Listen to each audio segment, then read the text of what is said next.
Hi, Jeremy the Tall Trainer here, and I want to talk really briefly about craving management. So if you're on a weight loss plan, you're trying to lose weight, get in better shape, all of that, a lot of times there's a denial of certain things, and that causes lots of cravings.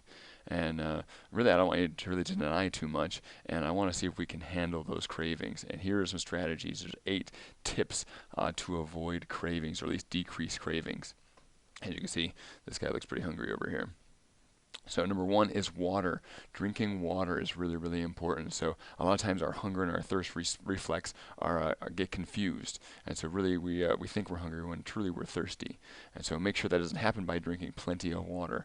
Also, water takes up a bunch of space in your stomach, so you won't be able to fit that much else in there when you're drinking lots of water.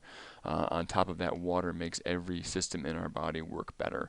So our digestive system will run better. We'll have better energy through the day. If we have better energy during the day, we're going to burn more calories just doing random activities. And so drinking water is going to be a big part of that. And will settle cravings, but also improve metabolism. Number two is protein. So we've got protein right here. Protein is going to be a very, very important one as well. And the thing with protein is think of it as a time release capsule. So protein takes a little bit longer to digest. You actually lose about 30% of the calories in protein to the digestion process. And so it takes longer to break down, so the hunger that comes after protein is a slow to come in hunger. If it's mostly sugar, that hunger is a fast snapping around. All of a sudden you're fine, and then you're starving. Protein will be like, man, I'm kind of hungry. I could eat, and so you can kind of eat then or start preparing a meal then, and that way you can actually be more in charge of what you're about to have there. Also, it's great for muscle and things like that as well.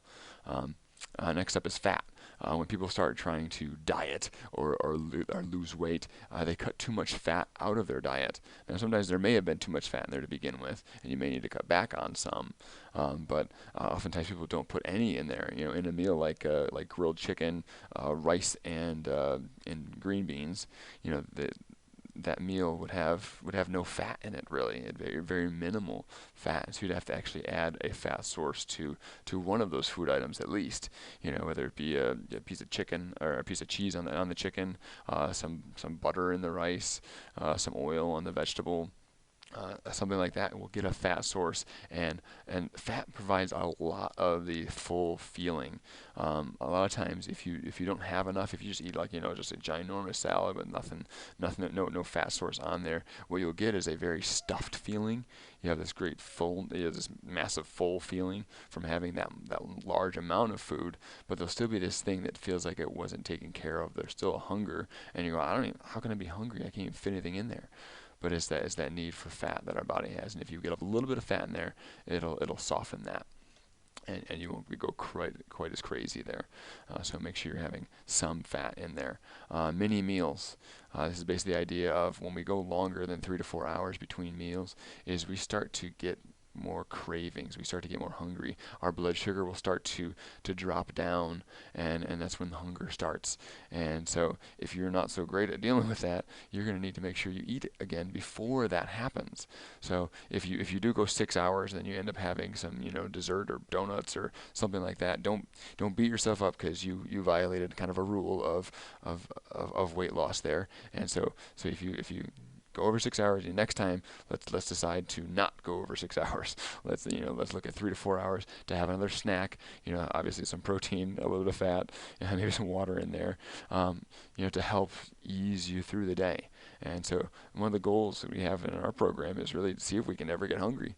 If we just stay relatively satisfied most of the day, it's going to be very easy to lose weight. Breakfast is kind of part of that mini meals thing. So a lot of times people will skip breakfast and they'll get really far into the day without having it.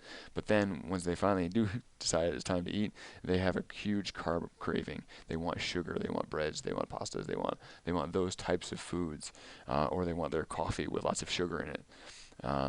And so breakfast will help to set the day up well. So you start off with more of a full feeling. You don't wait till you're hungry to have breakfast. Wait till you're like, yeah, I could eat, and then have breakfast. And the sooner you have it in the day, the better. It kind of jumpstarts some metabolism there too, but it definitely will help decrease cravings. One of the sayings I like is, eat breakfast like a king, lunch like a prince, and dinner like a pauper.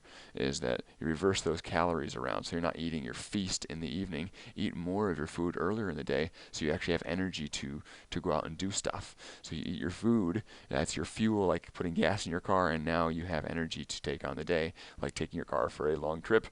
Is you want to get the fuel in there so you can be active during the day. If you have low fuel all day, you're going to have a very tired feeling most of the day.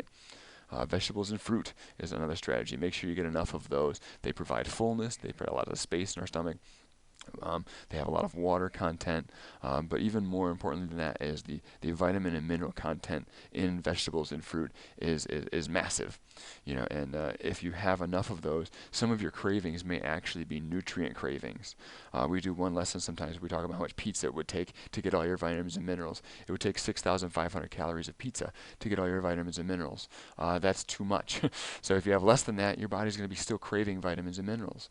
So if you eat the vegetables and fruit, no longer craving the vitamins and minerals, now you may find that your hunger actually decreases quite a bit. So volume helps, but then also vitamins and minerals of the fruit and vegetables will help a ton as well. And then number 7, I recommend doing the first 6 before you even think about doing number 7. That's taper back on sweets. So you want to try to cut back on these sweet foods. And I would do a lot of times you do the first 6, the sweets kind of taper themselves back on their own.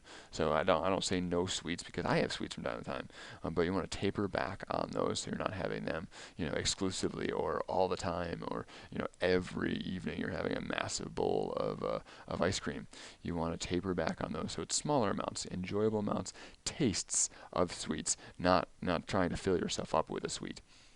And then the last one is avoid poisons. So there's lots of food additives, there's artificial colors, artificial flavorings. Those things have tons of more ingredients in them than that, and so some of those can be a bother to some people. And the more a food has been worked over by people, a lot of times the worse off it is for us.